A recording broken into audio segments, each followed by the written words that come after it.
우리 함께 찬양하겠습니다. 435장입니다. 435장 찬양하겠습니다.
우리 함께 하나님의 말씀을 보겠습니다. 사무엘상 18장 17절에서 30절까지의 말씀입니다.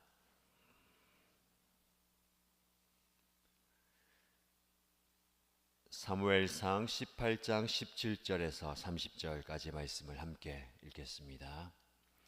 사울은 자기의 손으로 다윗을 직접 죽이지 않고 블레셋 사람의 손에 죽게 하려고 마음먹고 다윗에게 말하였다. 내가 데리고 있는 나의 맏딸 메랍을 너의 아내로 줄 터이니 너는 먼저 주님께서 앞장서서 싸우시는 주님의 싸움을 싸워서 내가 정말 용사인 것을 나에게 보여라. 다윗이 사울에게 말하였다. 제가 누구이며 제 혈통이나 제 아버지 집안이 이스라엘에서 무엇이기에 제가 감히 임금님의 사위가 될 수 있겠습니까? 하고 사양하였다. 그런데 사울은 딸 메랍을 다윗에게 주기로 하고서도 정작 때가 되자 사울은 그의 딸을 몰라 사람 아드리엘과 결혼시키고 말았다. 사울의 딸 미갈이 다윗을 사랑하였다. 누군가가 이것을 사울에게 알리니 사울은 잘된 일이라고 여기고 그 딸을 다윗에게 주어서 그 딸이 다윗에게 올무가 되게 하여 그를 블레셋 사람의 손에 죽게 해야 하겠다고 혼자 생각하였다. 그래서 사울은 다윗에게 다시 그를 사위로 삼겠다고 말하였다. 사울이 신하들에게 지시하였다. 당신들은 다윗에게 내가 다윗을 좋아한다고 말하시오. 그리고 당신들도 모두 다윗을 좋아한다고 말하시오. 이처럼 우리 모두가 다윗을 좋아하니 임금의 사위가 되라고 슬쩍 말하시오. 사울의 신하들이 부탁받은 대로 그런 말을 다윗의 귀에 들어가게 하니 다윗은 나는 가난하고 천한 사람인데 어떻게 내가 임금님의 사위가 될 수 있겠습니까? 그것이 그렇게 쉬운 일로 보입니까? 하고 말하였다. 사울의 신하들은 다윗이 한 말을 사울에게 전하였다.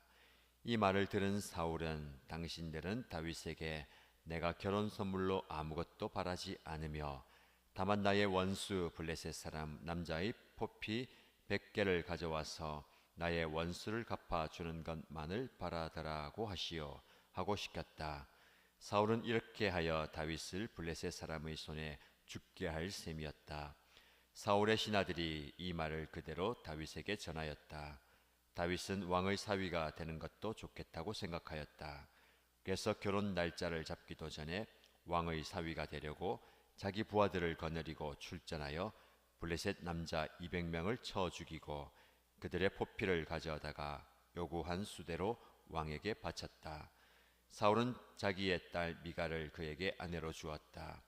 사울은 주님께서 다윗과 함께 계시다는 것을 알았고 자기 딸 미갈마저도 다윗을 사랑한다는 것을 보고서 다윗을 더욱더 두려워하게 되어 마침내 다윗과 평생 원수가 되었다.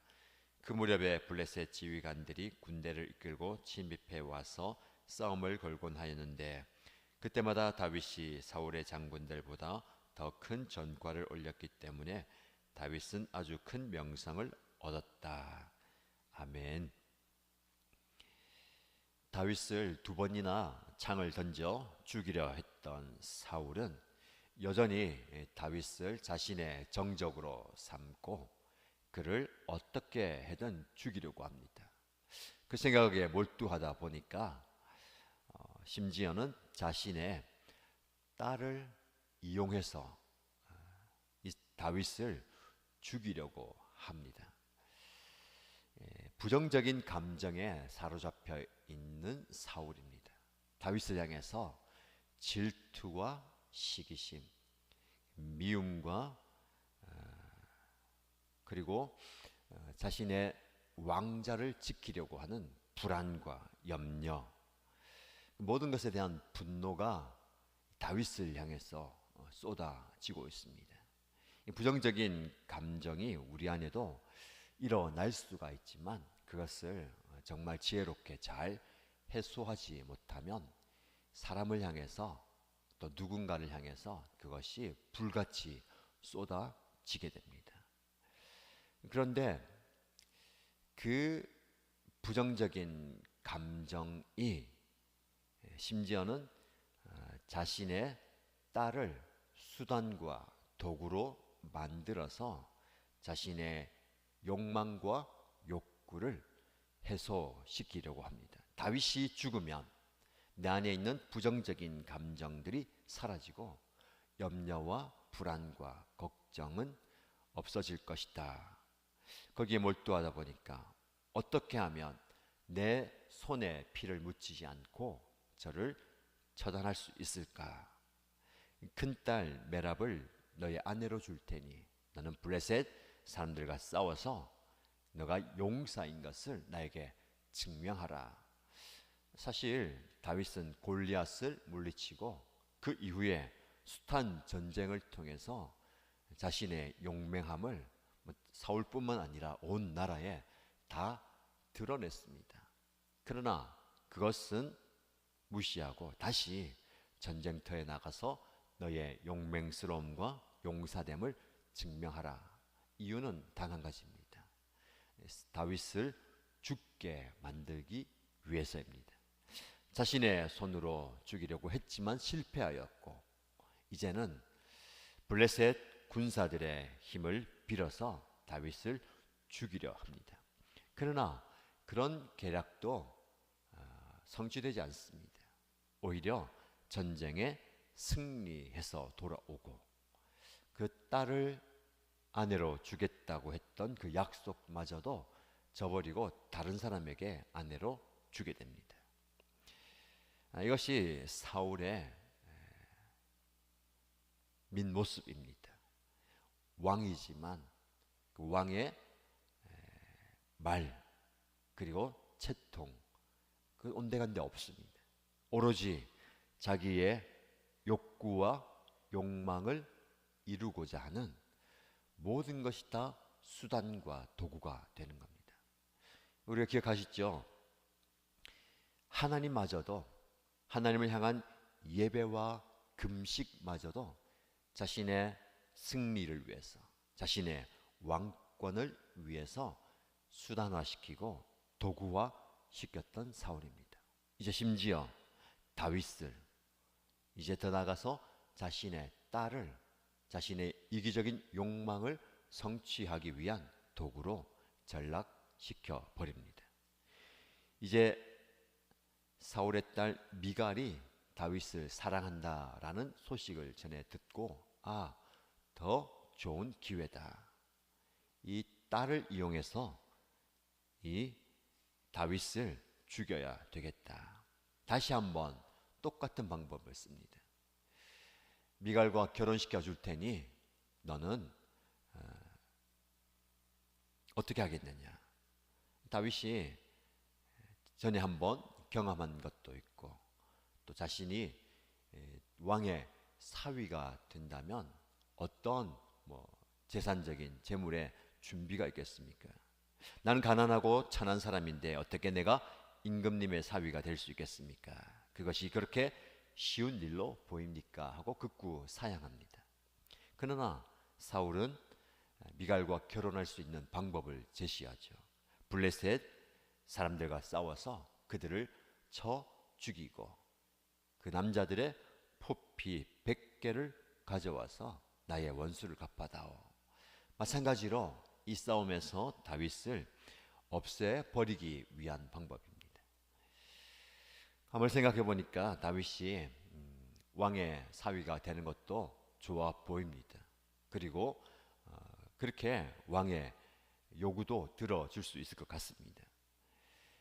신하들을 거느리고 부하들을 거느리고 블레셋 사람들과 함께 싸움을 일으키고 블레셋 사람들 200명을 쳐 죽이고 왕의 요구를 들어주지요.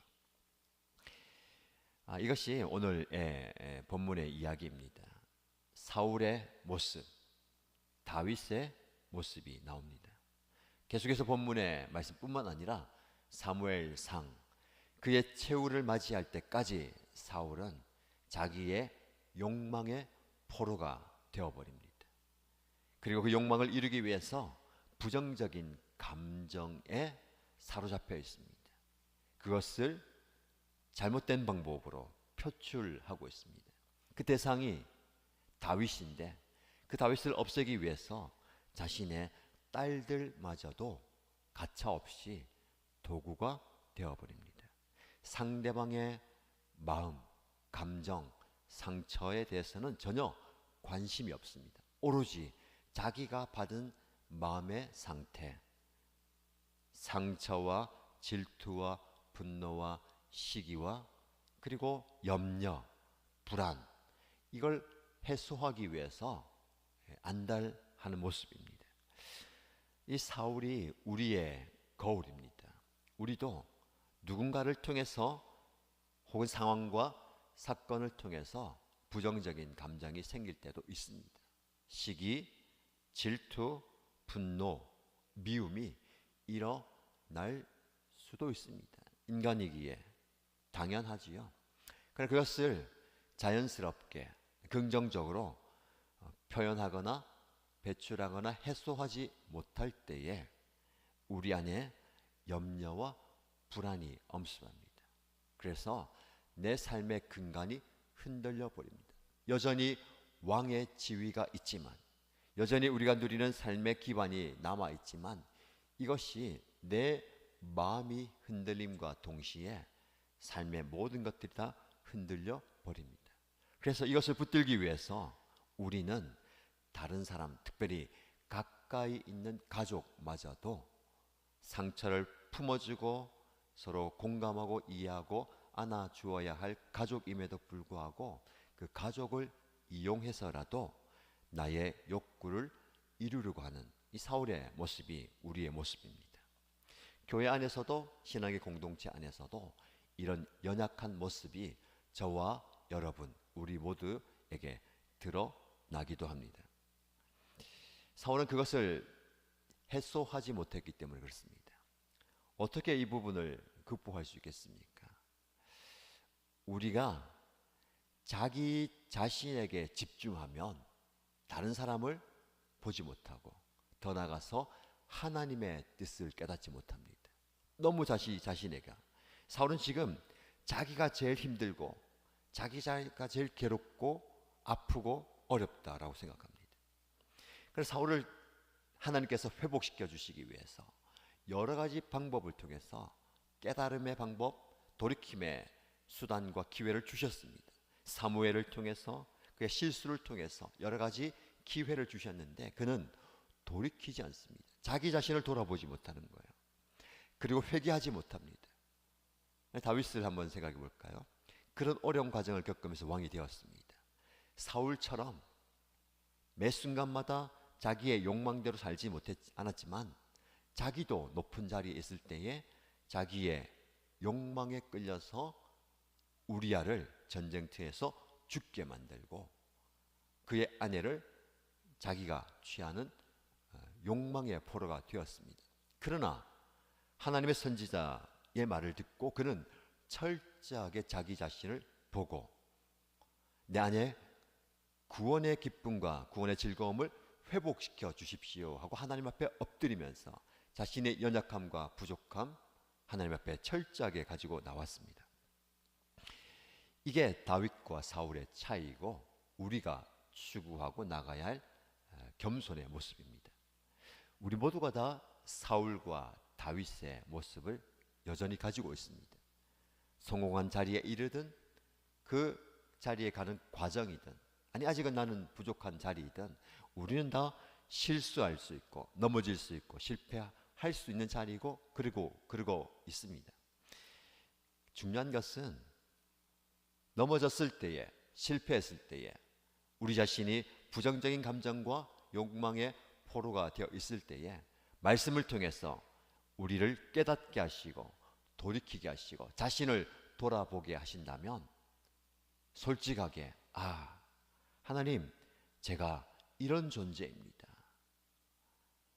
다윗이 침상에서 눈물로 그의 모든 침구를 다 적시면서 자기 자신의 연약함과 부족함과 죄인됨을 철저하게 고백하고 자기 자신 앞에 직면한 것처럼 솔직하게 자신을 들여보면서 하나님 앞에 하나님 제가 이것밖에 안 됩니다. 이런 존재입니다. 이런 연약하고 넘어지시고 상처받을 뿐만 아니라 상처 주는 사람입니다. 고로 저는 하나님의 은혜가 철저하게 필요합니다.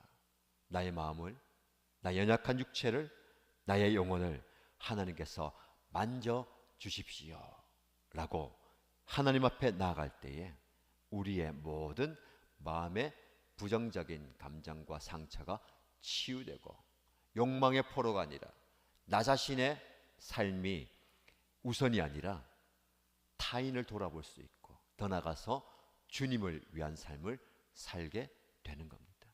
우리는 여전히 나 자신에게 집중합니다. 그러나 신앙이 깊어진다는 것은, 신앙을 가진다는 것은 나 자신에게 집중했던 모든 에너지가 다른 사람을 향해서 발현되는 겁니다.